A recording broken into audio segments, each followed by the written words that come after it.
Hello, Nigeria, and welcome to Nigeria Now on Echo Television International, where we look at some of the stories that have been happening in Nigeria, and we want to use this opportunity to wish you a happy new year from the program here on Nigeria Now. I am Sarah Elisha Dasham, and I'll be doing the program with Rachel Tanzi. Good afternoon, Rachel. Good afternoon, Sarah. You look so gorgeous this afternoon. Same to you, Sarah. Thank you so much.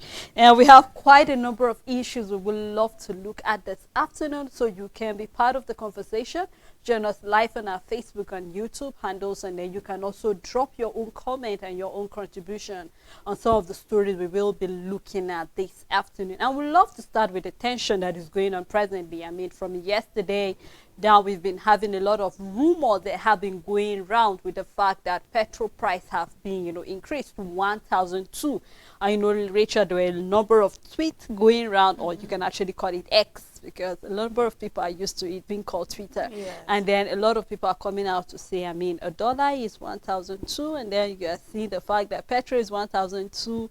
A lot of people, in fact, I saw another tweet that said that, I mean, a lot of people have been buying cars, and then it has gotten to my turn to buy a car, and then right now petrol is high. And then, yes. a number of tweets have been going around concerning this issue of this hike. But we're seeing that NNPCL actually came out and debunked that. They said that it was a rumor.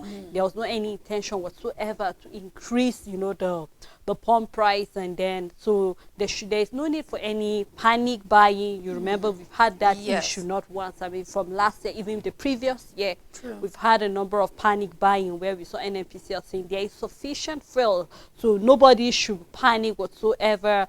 But then the question a lot of Nigerians are also asking in regard to this is the fact that, I mean, this is just coming from the NNPCL. How about other marketers? Are they also having the same view concerning no increase of the, the pump price? And then how much are marketers buying the petrol presently? We're seeing manufacturers are also complaining the fact that, the first quarter of 2024 is going to be a very tough one for a lot of Nigerians, because we're seeing that even the prices of food prices is high, especially looking at local rice. I mean, I saw that the price have increased to about 73%. So you tell that a number of things, if really the fuel price will be increased, then you know that, I mean, that is calling that a lot of small and medium enterprises will be shutting down more. I think last year we saw over 4,000 shut down. We saw international, talking about other companies leaving as well. So looking at this, I mean, a number of Nigerians are saying that actually NNPCL can come out to say that, I mean, no, we are not increasing it. But then what if with style, let me use that word, systematically we begin to see the increase coming up? But then that is to say that NNPCL have said there is no need for that. So I think Nigerians should just be relaxed. But then we hope that this will be an eye-opener, because I believe that Nigerians are looking forward to seeing, the federal government need to also look into the fact that you need to fix our refineries. In as much as fixing it will not mean that there will be no increase, but then to some level we know that we can control the prices of these things, and we know that actually we are actually, refining our oil back here in the country, not actually exporting it for other people. Sarah, this back and forth has been going on since last year, since 2023, when the president said fuel subsidy is gone, and then it means that we are going to start buying petrol at the prices that the government, NNPCL precisely, imports it into the country. And then this tension, Sele, has been between marketers and the NNPCL. We've seen that 4 months, and then nothing have changed. It almost like it's a carryover of the same problem from 2023 to 2024. But I mean, technically, we just transited from months to months and all of that. I mean, yes, it's 2024, but it was just barely weeks ago where we had NNPCL and the president coming out and telling Nigerians, you know what, nothing is going to change. Now, it's this same tension and back and forth from marketers that have made Nigerians to have conspiracy theories. The same marketers pointing fingers, the same thing from consumers saying that, you know what, perhaps NNPCL or the federal government of Nigeria is still paying some form of subsidy, because it doesn't make sense. We started saying that landing cost of petrol was at 800 naira to a liter. So how are we still getting it at 600 and not more than that. And then now we are seeing that the landing cost is now high as 1,000, and then marketers are saying, well, it's supposed to be 1,200 if we are to go by what they are getting the oil and what is out there. But then since the back and forth remain, I believe that certain opinions haven't changed, and one will be just the many factors around it. That one thing's like stood constant is the fact that we've seen the federal government, NNPCL, telling Nigerians that, you know what, the fuel pump price is not going to go above 700, neither will it go as high as 1,002. Even at 670, because that's the highest we are recording so far in the country. It's less in some places, but it's as high as 670. I know some places it is above even 700, but let's go with the more majority of what is being sold around the country.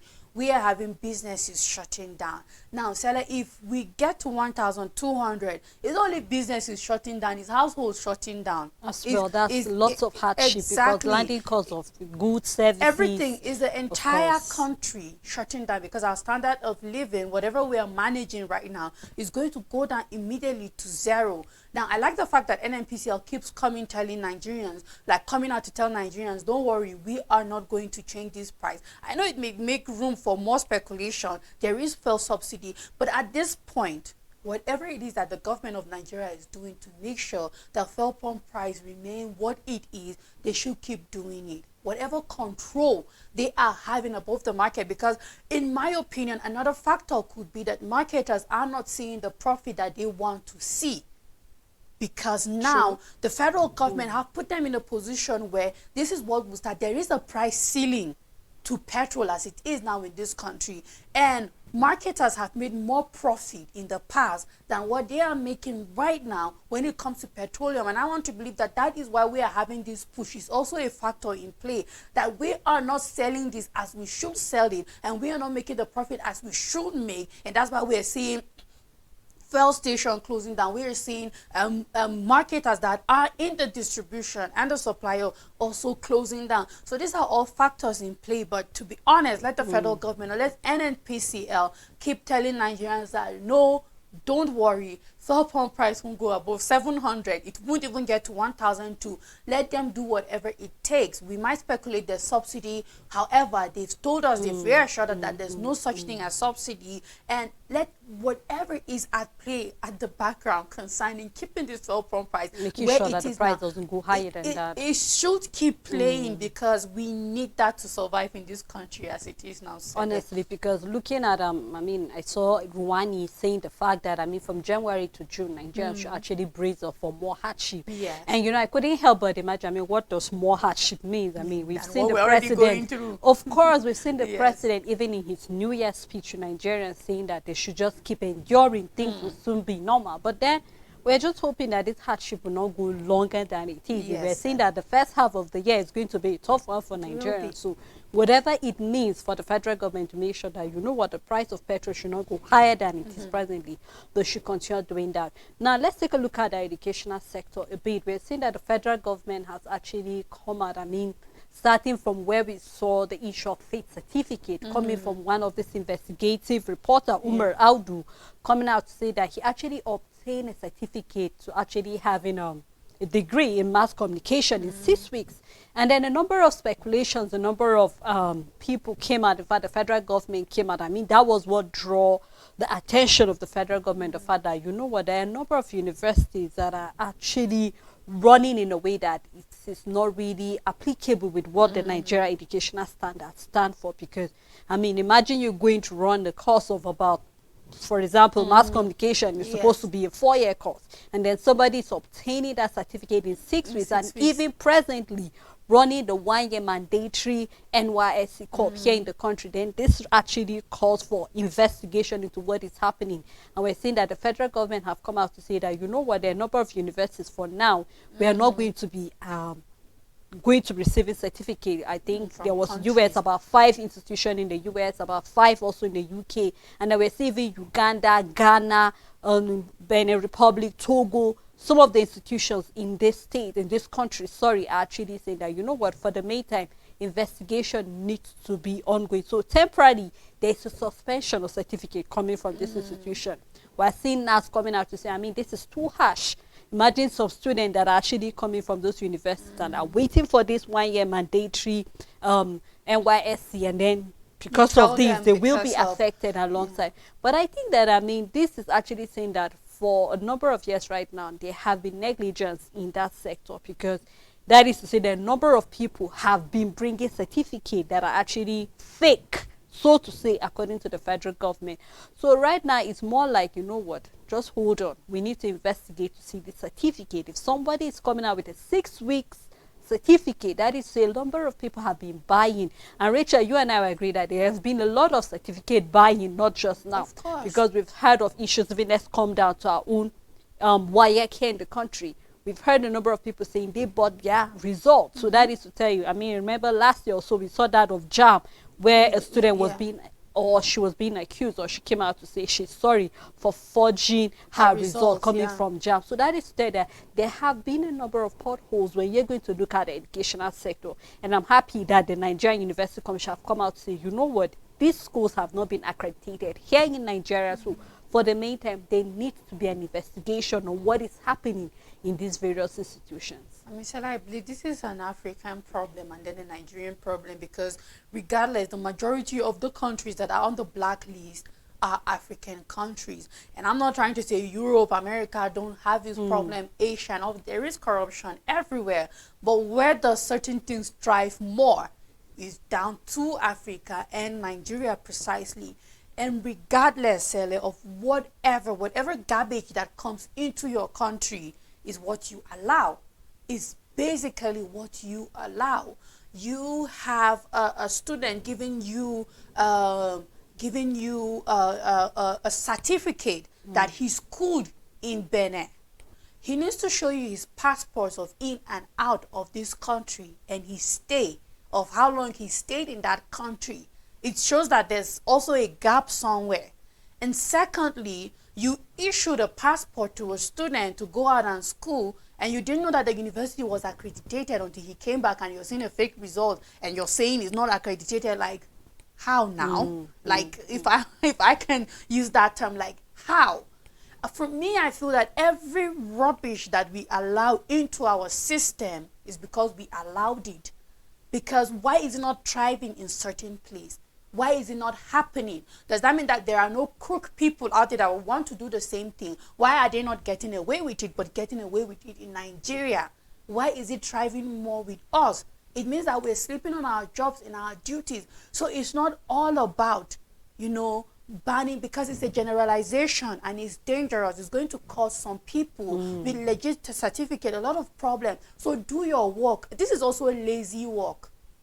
When you just sit down and there's a problem out there and then you just generalize it and say, we will not accept certificates from Kenya, we will not accept certificates from Uganda. No, that's also a lazy work, because you don't want to sit down and do the sorting out. You still want to generalize the whole issues, make it under a canopy, and just let the majority suffer for the minority, because this is it. Because in as much as this is coming to limelight, it doesn't mean that it's the majority. We have many accredited legit certificates out there. If for some reason an undercover reporter was able to detect this, then you now having this information, do your work and don't be lazy and just try to put it under a canopy and just make other people suffer for no reason. Even this approach shows how lazy we are. Because you can't generalize this problem and just put other people in. Do your work. Begin to do the sort out. You understand? Put the things that are supposed to be put in place. Check it out. When students are coming to you, showing you that we schooled in Uganda, where are your passport? Where is your travel? Where is your, what's the name? There is a word for admission letters. Where is your admission letter? Go for the verify it. Is this a legit admission letter from this institution? If it is a 4-year course, we need to see your movement in and out of the country. Did you stay there the whole 4 years? Then it needs to show that your passport, you returned on so day. After leaving 2018, you're back 2022. You have a passport that showed you actually went.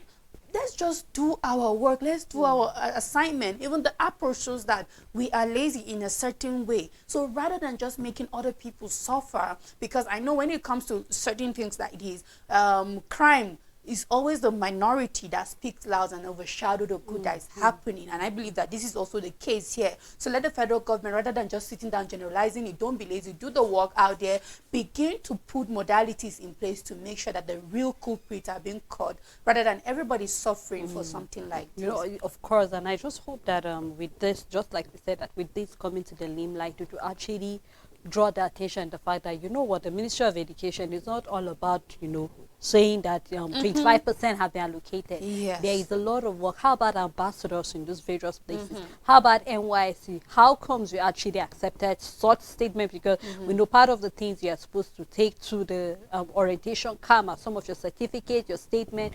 So they tend to verify all of these things. Yes. And that was why when you go for the 1 year mandatory NYSC, during the orientation documentation, those who are foreign students are being put aside, and those studying the contributors. So that will give you ample time to be able to verify some of the certificate coming in. So just like you said, that is to say that a number of people or a number of ministries have been sleeping on their duties. Yes. So we are looking forward to seeing whereby this will not repeat itself again, because they tend to be a counterfeit of everything. I remember last year or so we saw the issues of some foreign students that were coming in and they did not pass some of the exam of the medical students. Yes. So that is to say there is a lot of work to be done. And I hope that coming into the new year will not become, even though just like we said in the first story, I mean, it's month on month as far as we are concerned. Business continues. But we Yes. hope that these sectors will come up with something good. If you have been given a various education, I mean, there are a number of number of money have been allocated to this ministry.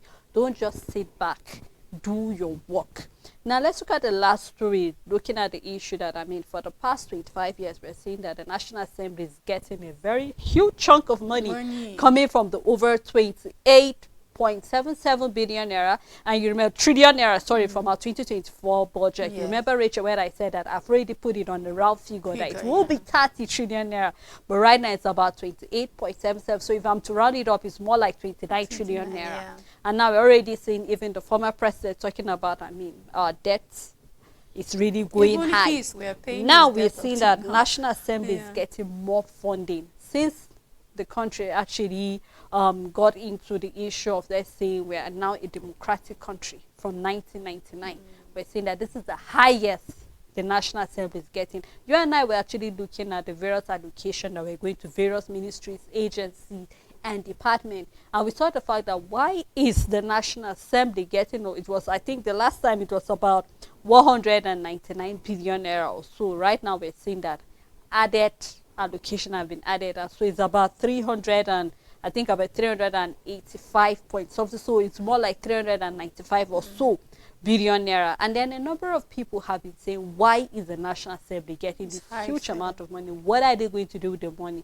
Of course, we know that apart from their salaries, their allowance, other things are being allocated. But then we've been seeing that from 1999, the money keeps going up, down, up, down, up, down. It has not been like Yes, a very like consistent amount all through the year. So right now, the questions that Nigerians are asking, why is this money coming here? Well, we're having other departments and agencies that need more funding. But we're saying that here, our National Assembly is getting the highest for the past 25 years. And from the look of things, next year is going to increase. If something is not being done, to checkmate this, to audit it, to be sure that, you know what, this money that is going to the National Assembly, of course, it's not just for salaries and allowances, but we want to see be reflected even in the bills that will be passed in the House. Because we've seen whereby various senators will go there, House of Reps, and then no bill whatsoever is being passed. And then so far they have passed about 6 bills or so.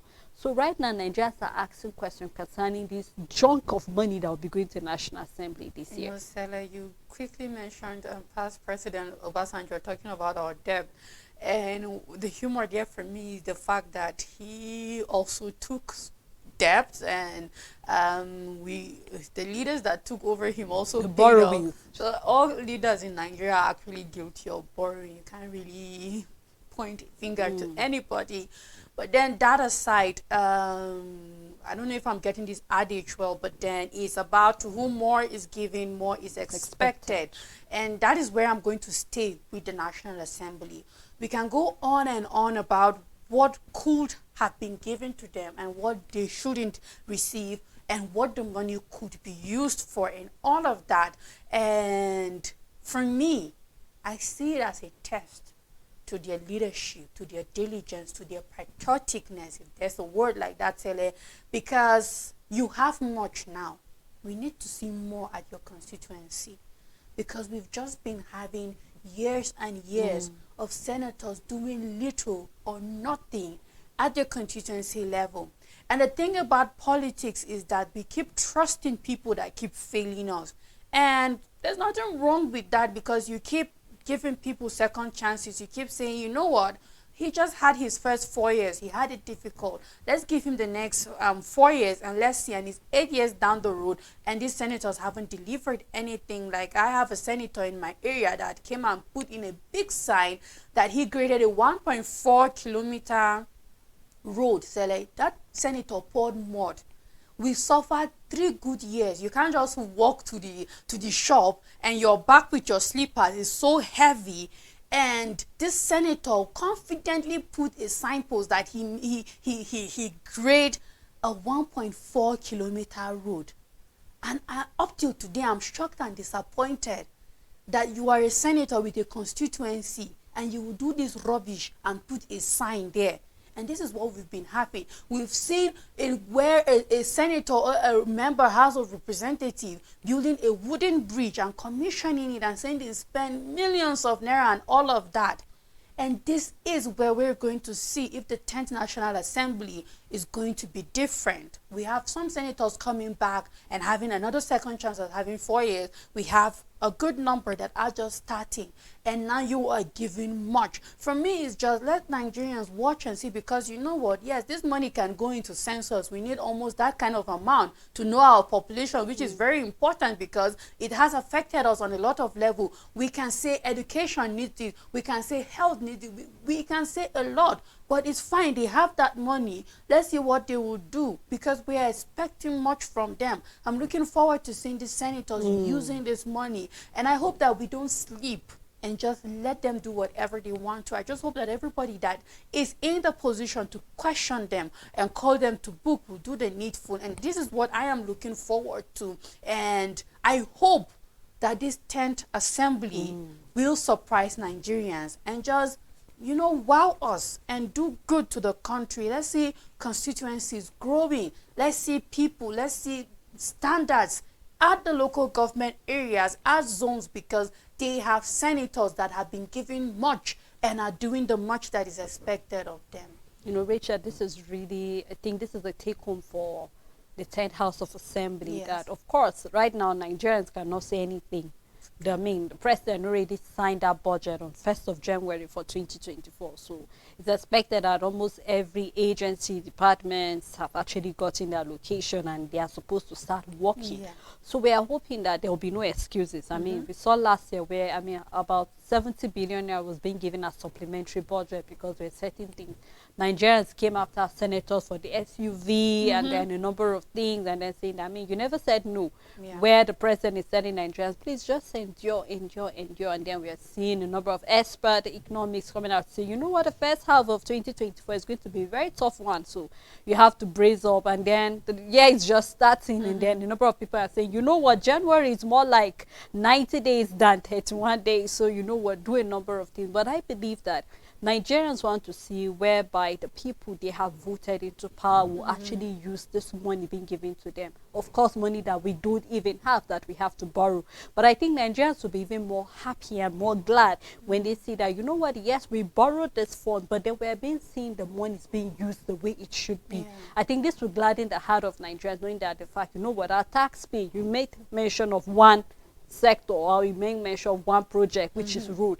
If I'm having a good road from my farm to, I mean, the town where I can sell, and then I'll be sure that, you know what, I can see that my tax, I can gladly pay tax knowing the fact that it's being used. So we're hoping that beyond all of this back and forth, coming from whether Nigerians' body language about what is happening, the 10th House of Assembly, what they're doing, we are hoping to see that this money from 197.93 billion naira to about 344.85 billion naira will be used the right way. Sure. Don't just sit down there, get fat with Nigerians' money, but make sure that every penny, I'm hoping that there'll be an auditing being done every year. at the end of should it. be. It shouldn't just be that. I mean, this sector, this agency, and then nothing. I mean, Yeah. we're still having the issue of the former humanitarian affairs minister that was supposed to come to EFCC Up till yesterday. now. She did not show up. Yeah. And so they're supposed to arrest her, but then things will just go on as usual. So we Yes. just hope that we'll see more accountability and integrity coming from our 10th House of Assembly eventually after this money. So I just hope that we'll keep our fingers crossed and we'll see what the year holds for us, Yes. especially as we're just starting it. Well, thank you so much, You're Rachel, for welcome, doing this Sally. with me. And thank you also to our viewers at home for also keeping the date with us on the program. Until we come you again tomorrow, to have a blessed day ahead.